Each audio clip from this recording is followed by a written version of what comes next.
Sa aking ikapitumpung pag-akyat ng bundok, ako ay muling nagbalik sa aking bayang Sinilangan upang akyatin ang isa sa mga mabababang bundok na matatagpuan sa probinsya ng Bulacan.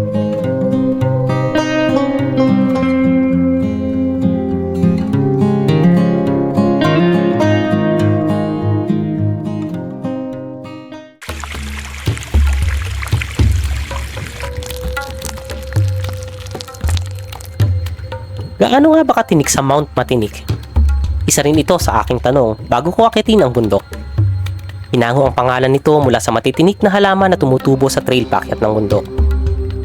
Ang Mount Matinik ay kasama sa tinaguriang San Miguel Trilogy na kinabibilangan ng mga bundok ng Manalmon, Mount Gola at itong Mount Matinik.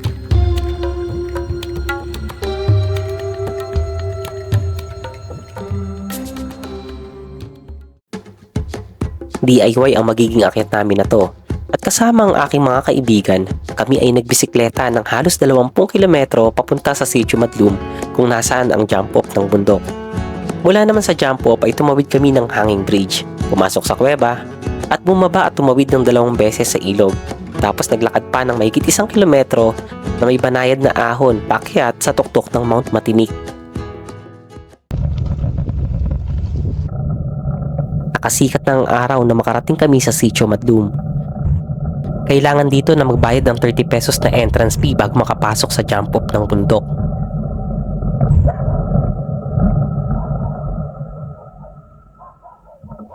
Entrance tayo sir. Magkano po? Entrance, 30 ka lang.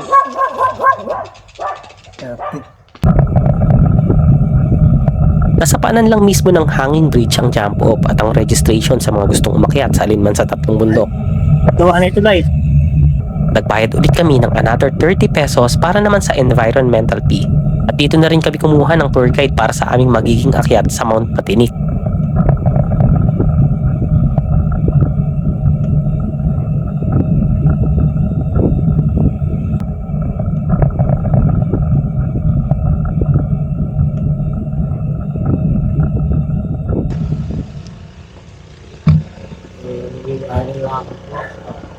Morning po. Morning. Morning. Welcome po dito sa Madlum. At tutunog ako po ng National Park. Okay, maging tour guide na ako connected. Pagkatapos ng maiksing orientation ay nagsimula na kami sa aming pag-akyat. Hello, good morning. So, nandito kami ngayon sa Sitio Madlum sa bayan ng San Miguel.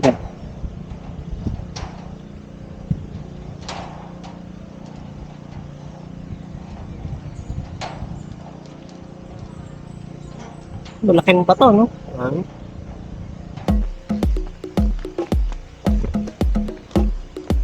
Bumakit ka pa yung Oo.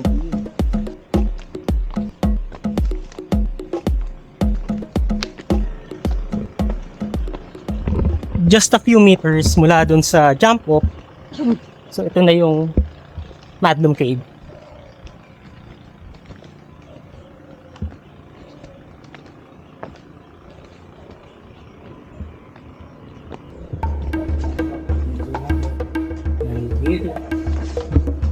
Historical ang Madlum Cave. Dito nakita ang rock formation ng imahe ni San Miguel Arcangel na pinagkuhanan ng pangalan ng bayan.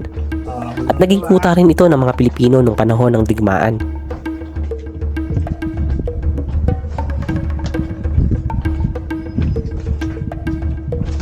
Hindi man ganun kahaba at kasikip ang kuweba, pero kailangan pa rin ng flashlight kung sakali man napupunta ka dito.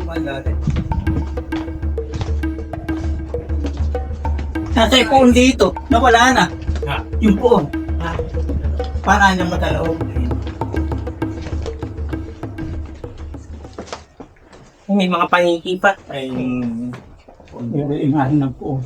San Miguel. Bali ang kwento niyan, itong Madlum, bali galing sa Kapampangan word na madulundum, na ibig sabihin naman madilim. Yan, dito nga po natagpuan yung puon na si Saint Michael. Kaya naipangalan yung bahay na San Miguel. Pagkalagpas ng kuweba ay kailangan ng bumaba ng ilog. Mababaw ang tubig ng Madlum River nang tumawid kami, pero notorious ang ilog na to sa mga flash flood. At halos taon-taon may namamatay dito dahil sa pagkalunod. Dito po may nalunod, ano? Saan po ba na-trap yung ano? Doon, sa Dawiron. Doon pa ba sa kabila? Pero saan po sila na ano? Dito mismo? Dito lang, Kuya Archie. Sila dito. Pagka nangyari, may ibang daan kasi dapat yun. Dito sila dapat dadaan. Yung tour organizer yung nagpirahan. Dito kami sila pinilit na kadaan. Pagkatawid ng ilog ay medyo patag na. Dumaan kami sa pastulan ng mga baka. Dinaanan din namin ang pahiwalay na trail papunta naman sa mga bundok ng Manalmon at Gola. Ito na po ba yung pangalawang ilog? Okay. So yung kabilang yung Manalmon ano? Oo, yun. Yung kaninang daan, nahiwalay.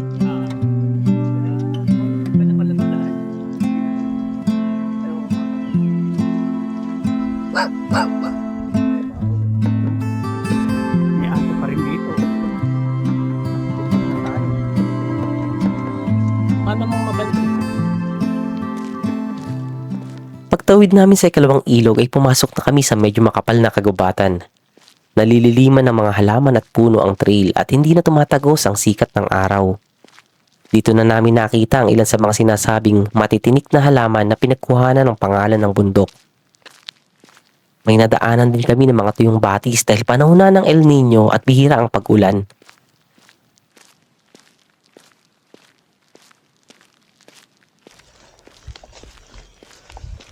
Buti malilim dito no sa trail ng papuntang Matinik.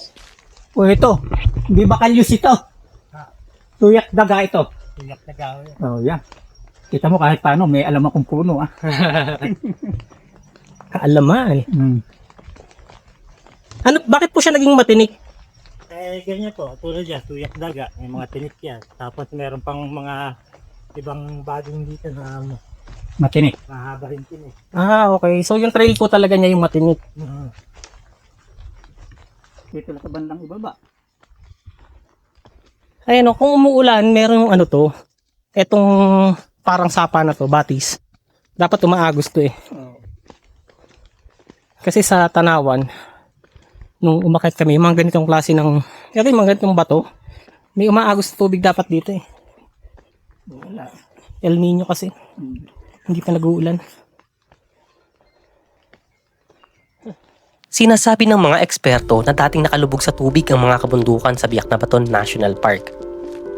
Sa katunayan ay may mga bakas pa rin ng fossilized corals sa mga bato na madadaanan paakyat ng bundok. Yung lugar natin, nasa ilalim po tayo ng tubig. Sa mga corals dito. Kasi corals dyan. Coral. Parang yung Biak na Bato din po So sinasabi nila umangat lang itong mga bato na to. Mga corals. Nung pinabahaan ni Noah, mga Hindi. corals to. Yung Hindi, lumalaki ito, tumutubo ito. tectonic plate, yung banggaan. Ito. Ang kita yun.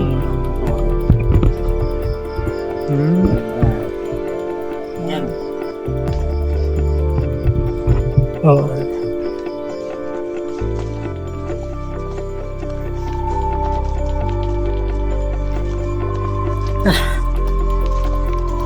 Totally iba pala trail talaga nito. Kumpara dun sa dalawang bundok ng Manalmon at Gola. Nakahiwalay talaga.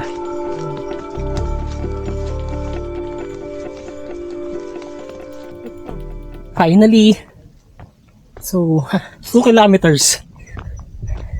Nandito na kami sa summit ng Mount Matinik.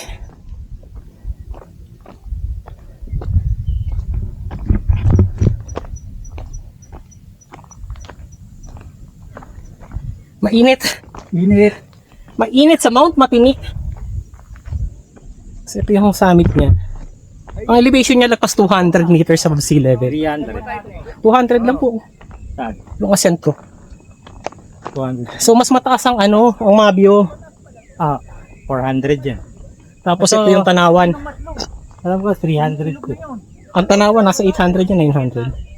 900. Nakit ko na yung Tanawan eh. Nakit nyo ba yan? Gagayad din ako dyan. Susong talaga, bukas pa po ba? Hindi na. So, yun yung Manalmon. Layo din pala Manalmon, ano? Tapos ito, Gola. Ito ba o ito? ito po. Ah, ito. So, hindi yung tapat ng ilog. Hindi. Part lang. Bale yan buo na yan. Gola. Ang Gola, itong flat na to, no? Di flat yung Gola. Malapad lang yan. Oo. Wala palang mga dito. So, ito yung pinanggalingan natin. Yun. Ayun. Tulay. Ayun yung lang yung pinanggalingan natin talayo. Dito, pagka dito, madali na papunta ng Gola. Next time lang natin Gola, ano, Kuya Artie, para iba-iba naman. Oo. Magbaon naman tayo dun. Kagaya ng nabanggit ko kanina, kilala ang tatlong bundok na to na San Miguel Trilogy. Pero alam nyo ba na ang bayan ng Doña Remedios Trinidad ang nakakasakop sa tatlong bundok na to? Yun nga lang, ang jump off sa bayan ng San Miguel ang pinakamalapit at accessible na ruta para mapuntahan ang tatlong bundok. At dati rin naman ay sakop ito ng San Miguel bago itatag ang bayan ng DRT noong 1977.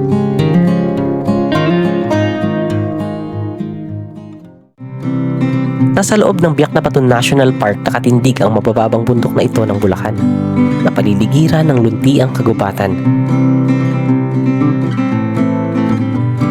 Tunay nga ang metapora na huwag ka nang lalayo, nasa likod lamang ang ginto.